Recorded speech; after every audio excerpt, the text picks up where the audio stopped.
Hello, everyone. This is Rabbi Ari Sachs of Congregation Beth Mordechai coming to you with another edition of this week's online Parsha class. And I'm actually happy to be joined as he's getting his earphones, Walter, who is studying now at NYU. Hi, Walter. Hi. How you doing? Good. Everything's great. Are you at home right now or are you at school? I'm at home. Okay, sounds good.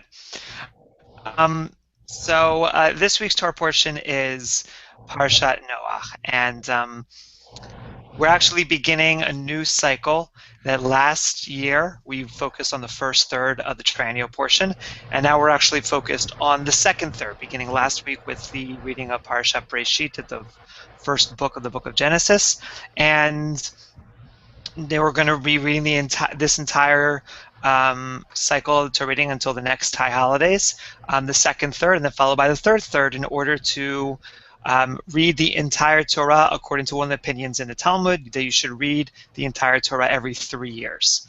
So we're going to be focusing our learning on the second third of this week's Torah portion, which, interestingly enough, doesn't have much to do with the main story of the of Parashat Noah. That Parashat Noah is famous for the story of the flood, in which is basically the entire movie Noah that played in movie theaters this past year, starring Russell Crowe, and so we basically get none of that story in this week's Torah portion if you follow the triennial cycle. Where we pick up in this story, though, is seemingly after the end of the flood, as God tells Noah to leave the ark and to restart humanity and restart all of life outside of the ark. And we're going to pick up on we're going to pick up in that moment, and then we're going to get to the main verse that we're going to look at for study of this week's Parsha. So now we're going to open up the Sefaria.org.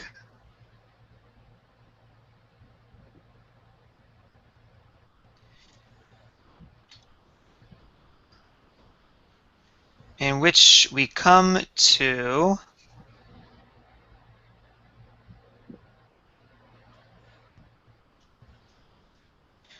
we're going to start actually from verse 15. Vaydaber Elohim el Noach lemor, God spoke to Noah and said, Tse min hateva ata ve'ishtecha uvanecha unshevanecha itach, that you shall leave from this ark, you, your wife, your children, and the wives of your children with you.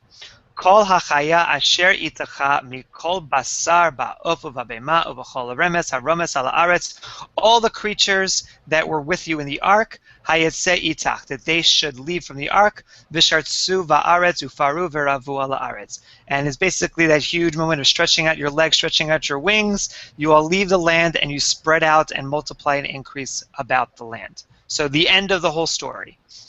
Vayetze Noach uvanav v'ishto u'shevanav ito. And Noah and his whole family, they went out just as God had commanded. And kol hachaya, kol haremes v'chol ha'of, kol romes al haaretz, l'mishpachotehem yatzu min hateva. And everyone in their own sort of groups, on their own sort of families, literally, they all went out and spread themselves into the world. So seemingly we're now left with an empty ark. We're now left with simply Noah and his family. And what happens without any prompting? Vayiven Noach mizbeach ladonai, and Noah built an altar to God. Vayikach mikol habehema hatehora, and he took from the pure animals, umikol ha'of hatahor, and from the pure birds, vayal olot bamizbeach, and he offered them as burnt offerings upon the altar. So seemingly the animals weren't quick enough to actually get themselves away far enough from Noah that there was either some left behind, or maybe that's why God said that for all of the pure ones that you should leave 7 of each kind, so that they couldn't all fly away. And Noah decided, seemingly without God's command, God did not tell Moses to make this offer, that he took from the pure sacrifices. It's interesting, by the way, that just as a bit of a side note, we don't have a really working definition of what a pure animal is, what a tahor animal is. It doesn't even say the word tameh or impure animal regarding to the other animals. That if you take a look at like a chapter or so earlier when God is commanding Noah to fill the ark with all the animals, it simply says take 2 of each animal and then take 7 of the pure animals, and it doesn't give any description of what these pure animals are. So it's seemingly the only either Noah knows what the pure animals are for reasons that are not explained in the Torah, or God tells Noah these are the specific animals that you need to get that are considered tahor. But in either case, we know the differentiation between the two because there's 7 of the tahor and there's 2 of the tameh. And perhaps one of the reasons that Noah decided to kill the tahor animals wasn't necessarily because he knew that that was pure, that that was better than the other ones that are not pure, but rather that if you have 7 of one kind, you're going to take from them as opposed to taking 2 of the other kind, in which you're going to wipe out their existence from the world. So the numbers game here is a really important element in regards to the fact that these pure animals are the ones that Noah knows that he's able to sacrifice. And it might seem from the placement of pure animals here to the number of 7 pure animals that Noah had to bring as opposed to 2 of the other ones, that God specifically wanted Noah to have more pure animals. And given what the text is saying, possibly because God wants those animals for God's self, meaning that God wanted them to be sacrificed. The issue with that, by the way, is that we don't have any command from God to actually make the sacrifice. We have simply the actual act of the sacrifice, and we don't know yet that we're about to what God actually thinks of those sacrifices. And that's where we're going to get to the crux of our conversation. So, going back into the text, knowing again that God did not make this command to Noah. So what did God actually think about Noah's sacrifices? Vayarach Adonai et reach hanichoach, and God smelled the sweet odor of these sacrifices. Vayomer Adonai el libo, and God said, seemingly to God's heart, Lo osif lekalel od et ha'adama, that I will no longer, never again curse the land, ba'avor ha'adam, because of what human beings do.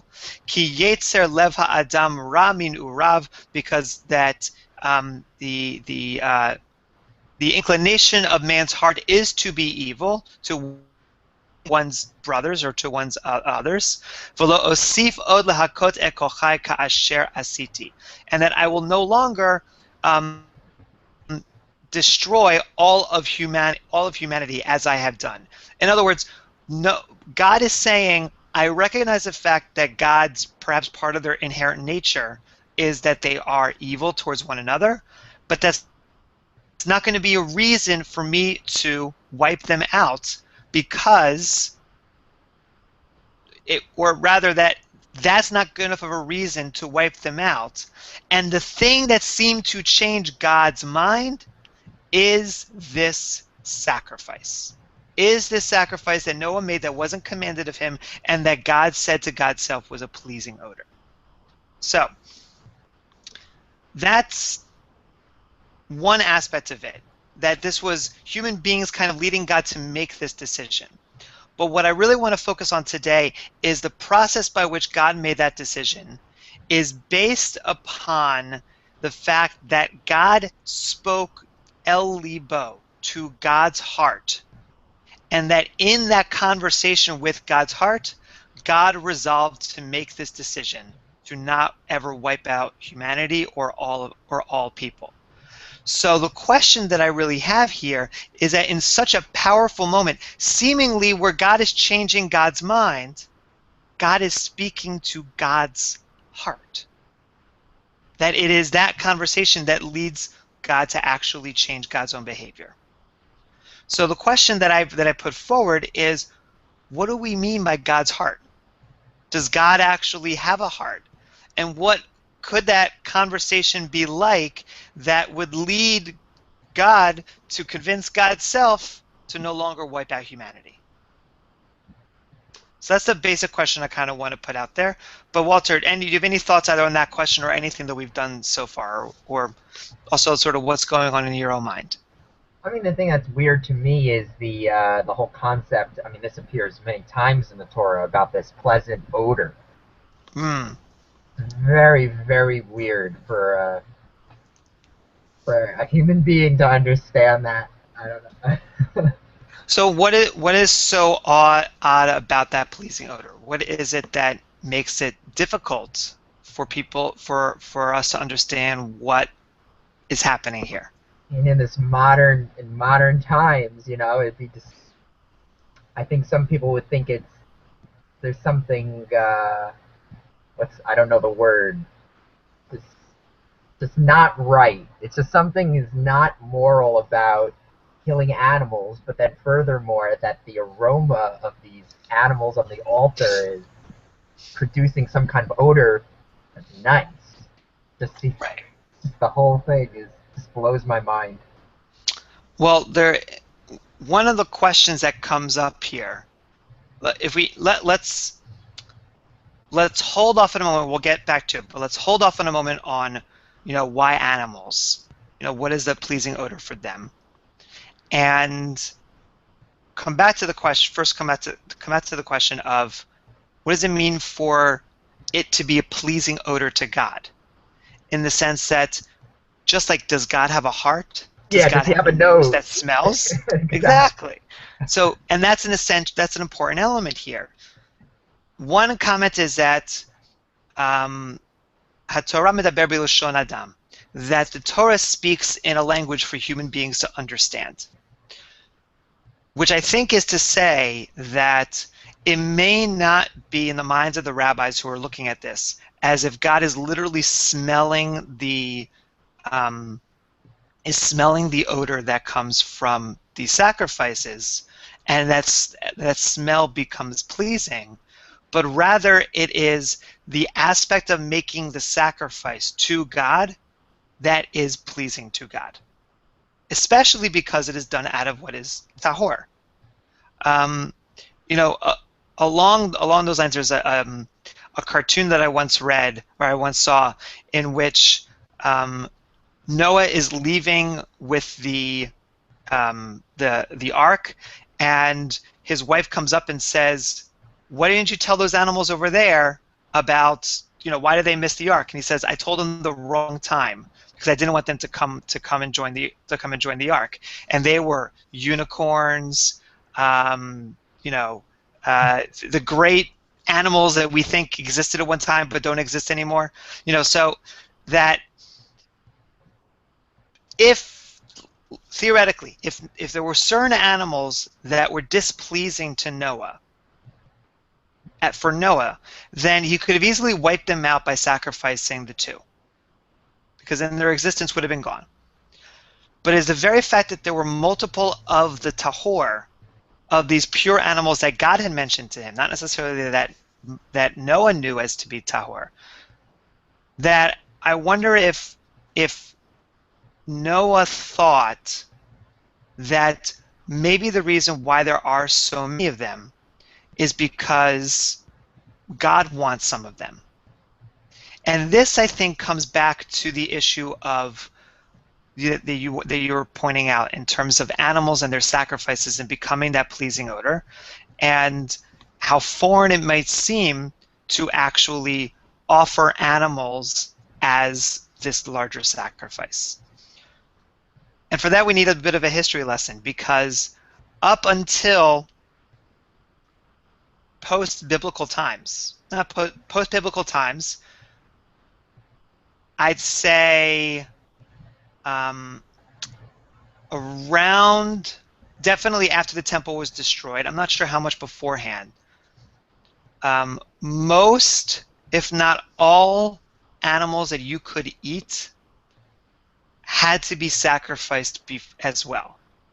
Meaning you could not simply eat meat without being able to kind of give something over to God, which is also a part of the whole sense of tithing your food, that there are certain foods that you're supposed to, especially the first fruits of the land, you're supposed to give a part over to the priest, that those belong to God. The first belongs to God, and then everything else you can actually eat. And then there are still some Jews who do not eat food that has not been tithed. So that in order for us to eat, there is the sense that part of what we consume actually does belong to God. Does that make sense? Yeah. So if there are more animals than, let's say, the other two in order to simply continue the species, there are these extra animals.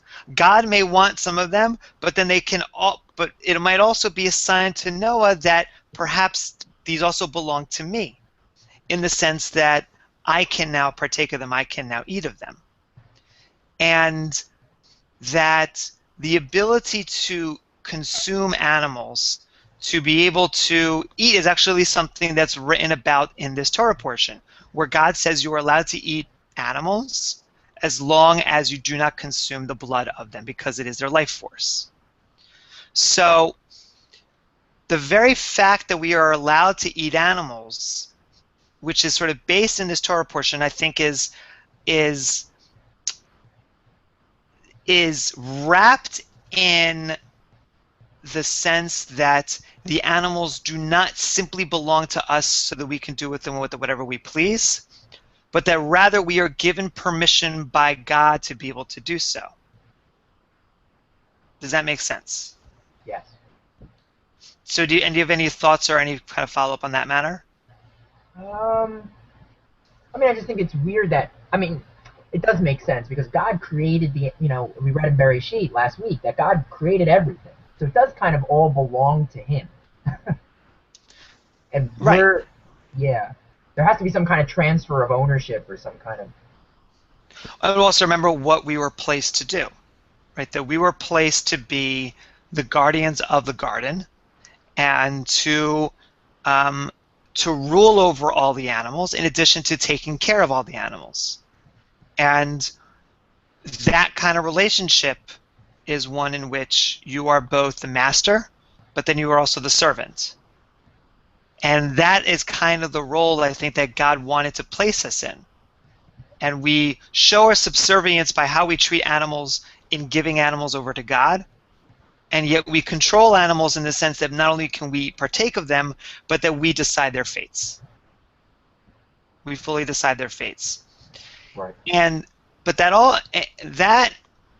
whole aspect of our role here, I think is part and parcel of this other question in regards to when we read about God in terms of God receiving this odor, God enjoying it, smelling it seemingly with his nose, and then speaking to his heart and resolving to God's self that God is going to never again destroy humanity. It's almost like looking into a mirror. It's almost like perhaps what it meant in the beginning of Genesis, that we are created in the image of God. That it seems from the text that God has this physical body of which we are reading, which is also why some rabbis, and we're going to get to it a little bit, don't like that idea and don't see God as having this physical body, and so use and say that the Torah was written in human language in order to deal with the fact that seemingly the text is speaking in a language in which God has those physical characteristics. So along those lines, I'm very curious in terms of how the rabbis understand what it meant for God to kind of speak to God's own heart. For that, I want to turn to a couple of commentaries.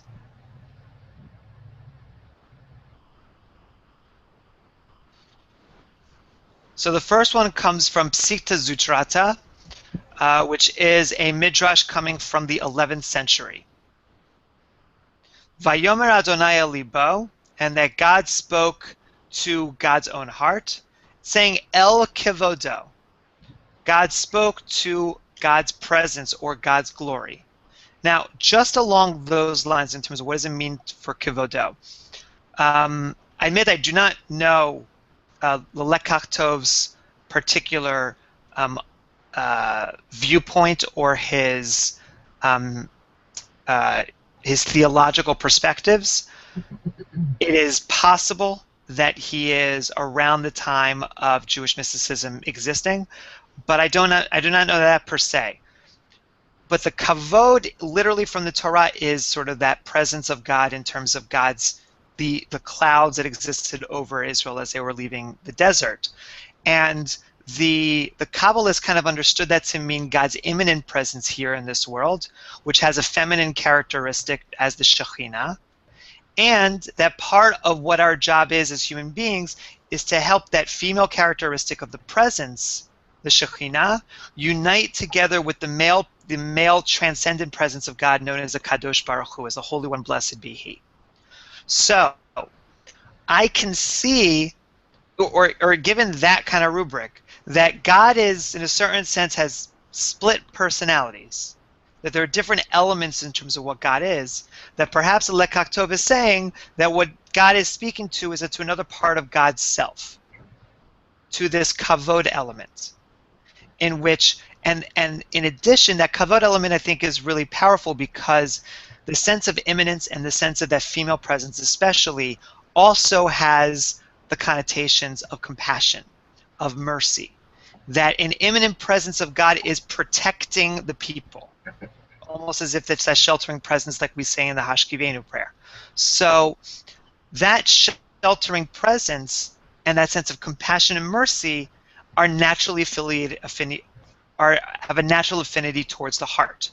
That the heart, as we know of in our own bodies or in our own imaginations, is seen as that home base of compassion and of mercy. Does that make sense? Yeah.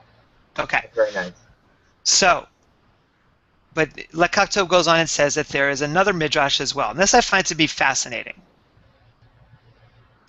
Midrash Acher. And here's another midrash on this particular point in terms of what does it mean that God spoke to God's heart. Oh, oops, do you see it on the screen? Okay. Elu tzadikin. That these are the tzadikin, the righteous ones. Shehat tzadikim ne'emar bahem el libo. That the righteous ones also speak to his heart. And I believe what it means is that they are speaking to God's heart. In other words, Dichtiv beDavid, and it says about King David, Vayomer David el libo, that David spoke to his heart.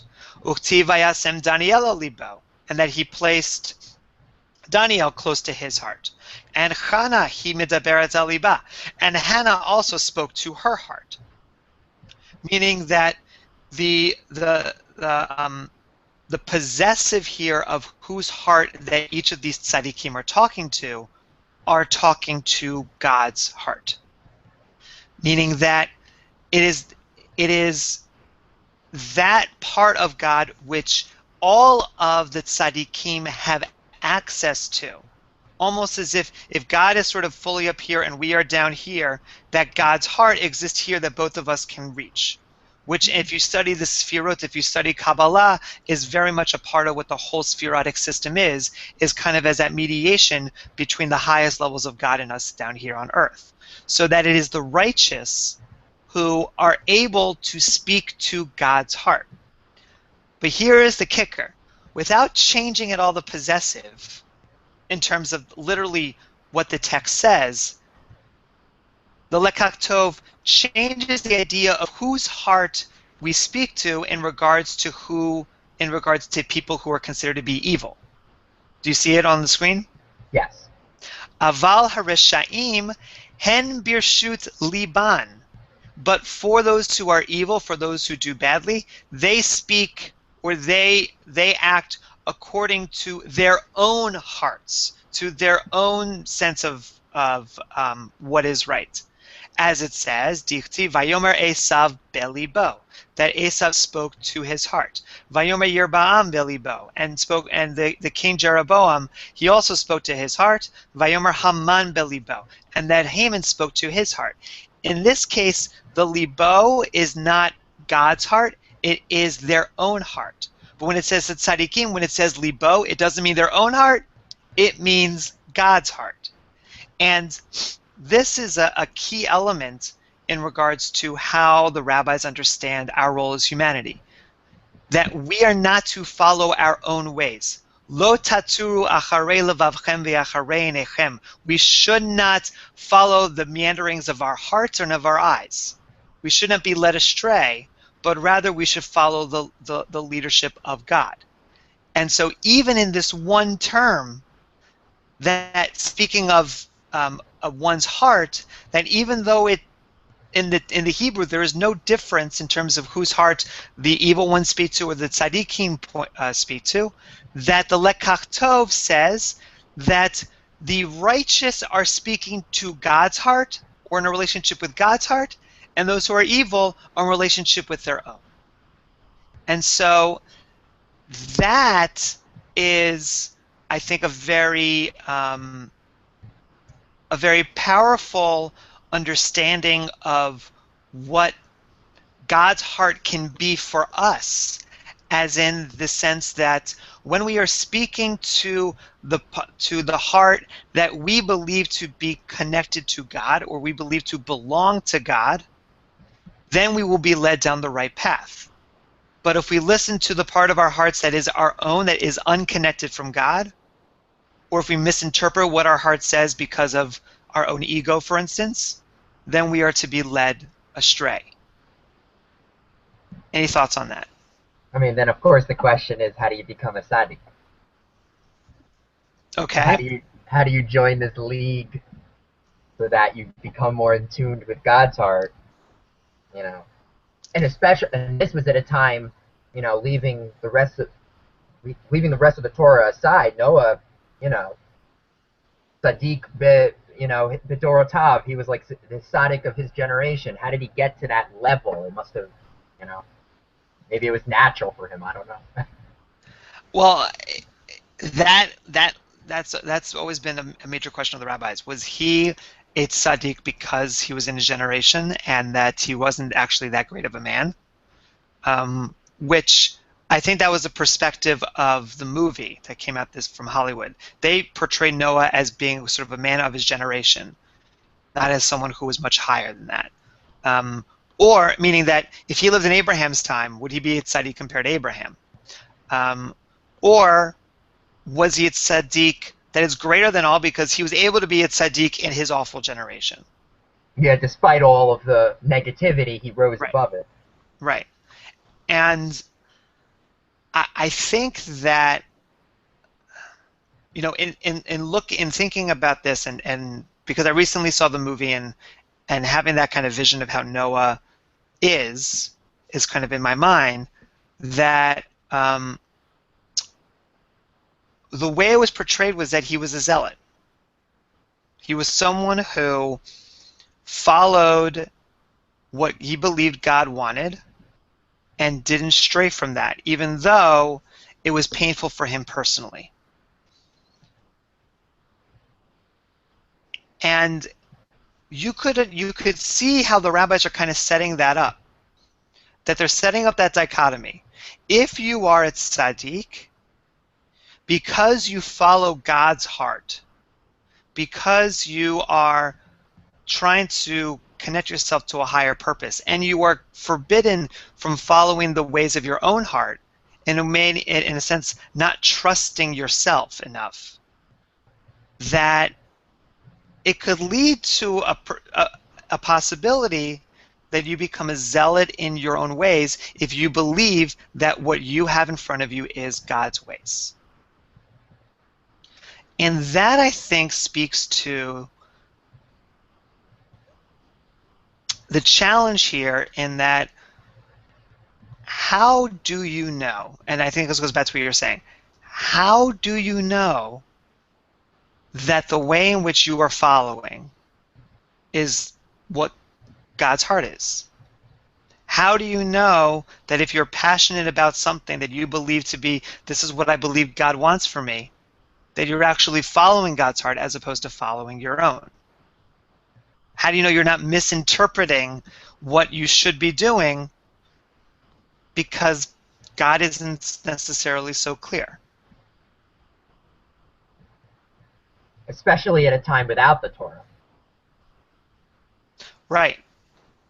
There's no written instruction. No written instruction. Though it's funny because I would say that one of the challenges that we face with the written word is that when you have so many written words and you have so many people who said this is what the law is and this is what's written down, that it's hard to kind of go against that at times. Even if you believe that it's not necessarily correct, that if you write everything down and if you follow a certain procedure, you lose maybe a little bit of the intuition that led to the written word. So I can see that point that before the Torah is read, it's harder to be able to know the difference. Yeah, I see what you're saying.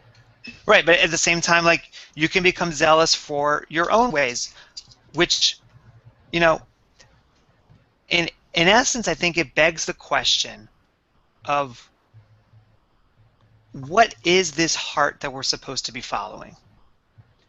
What is God's heart that will lead us down the path that God wants? What is the heart that God even talked to?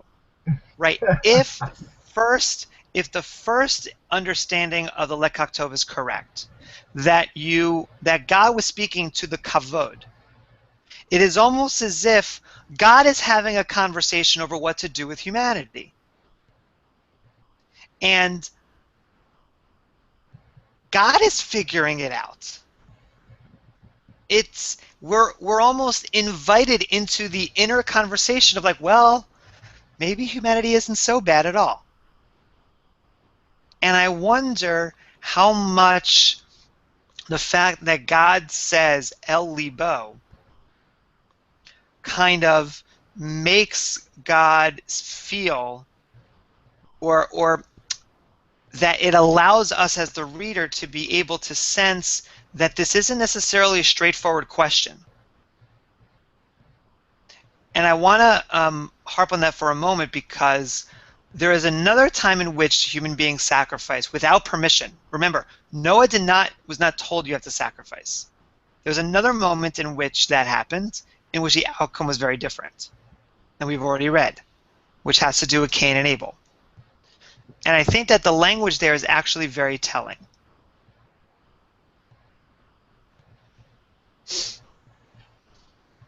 So, if you turn in Genesis chapter 4, it says, verse 2, Vatosef la'ledet et achiv et hava vayiheva roetzon ve'kain haya oved adama. So Abel was a shepherd, and Cain was a worker of the land. Vayhi miketz yamim, and so many days passed. Vayave Cain mipri ha'adama, and Cain brought the fruit of the land as an offering to God. And Vehevel hevi gamhu mibuchorot sono umechavehen, and Abel gave from his flocks to give over to God. Now, by the way, very interesting in terms of the conversation we had before about animals and animal sacrifices. It's here in which basically God says that I prefer animal sacrifices over non-animal sacrifices because we don't know why, but God accepts Abel's sacrifices. Yet the language it uses to accept that sacrifice is different. It says, sorry, hold on. Apologize. It says, Vayisha Adonai el Hevel ve'el minchato. And God looked favorably upon what Hevel and what Hevel gave in terms of his sacrifice. That term Vayisha is compared to what we have in our case, which is Ishev Reach Nichoach Ladonai. One is God looked favorably. It's almost like being a little bit separated. Oh, that was nice. As opposed to really enjoying the sacrifice. As opposed to having sensory experience of actually smelling it. And I wonder if that's a part of how when they gave the sacrifices without God mentioning it to them, God didn't really care for much about them at all, care for their sacrifices, and their sacrifices led to warfare between the two. And that's part of where, I think that's part of where God saw that part of humanity is one that has animosity towards one another, that there are feuds developing among brothers. And that, I believe, is the moment in which God actually started to perhaps think, in whatever that means for God, maybe this humanity thing is not going to work. Because later on, God actually does destroy humanity. And it came out of that sacrifice that God did not sow favor. And we almost come to like a nice conclusion if the destruction of the world began with a sacrifice to God that wasn't so great, that kind of period of destruction now ends with the sacrifice to God that it's not just that God liked, it's that God smelled and that God appreciated. It's that God almost felt in God's bones, however we're supposed to kind of understand that. But that it was pleasing.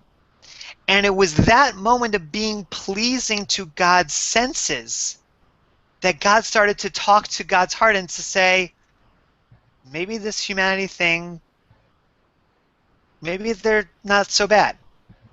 Maybe this might actually work out.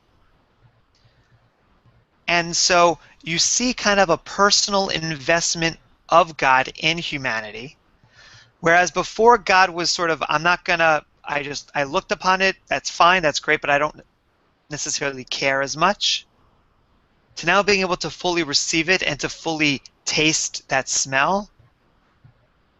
And it is that deep connection with what Noah did that I think led God to say, maybe I should fill my heart, maybe I should fill myself with the mercy and compassion that my heart can give me, and to treat human beings in that way. So I think in this case, God is showing a sense of emotion. God is experiencing a sense of connection. And we're seeing how that sense of connection changes God's mind in regards to God's relationship with human beings. And for us, I think that means that we should always be in touch with not just with our emotions, but with what really drives us, what pleases us, what feels right, and to be able to ask of ourselves how we can fill our own life with that sense of being filled with that pleasant smell, whatever causes that smell. Do you have any thoughts in general or based upon what we just talked about? I mean, just going off of what you said, I think when Abel did it, it was like kind of new, as you said. No one commanded him to do it. It was this new thing, and God maybe wasn't quite so sure how to react to that. Hmm. And then when Noah did it the second time, God was basically saying to himself, they're trying to relate to me. They're trying to acknowledge me. This is like their way of connecting with me, and I like it. Interesting. And maybe then that what God didn't necessarily realize then, but what God realizes now, is that the act of sacrifice by human beings is a sign that they want to speak to God's heart. Exactly. That they want to be connected to God. The technology back then was of animal sacrifice. We have different technologies now for how to make that happen. But it's that desire for human beings to reach out and connect with God that is really at the heart of why God decided, you know what, I'm going to keep humanity around. Very cool. All right, well, unless you do you have anything else you want to share? That's it, Rabbi. All right, sounds good.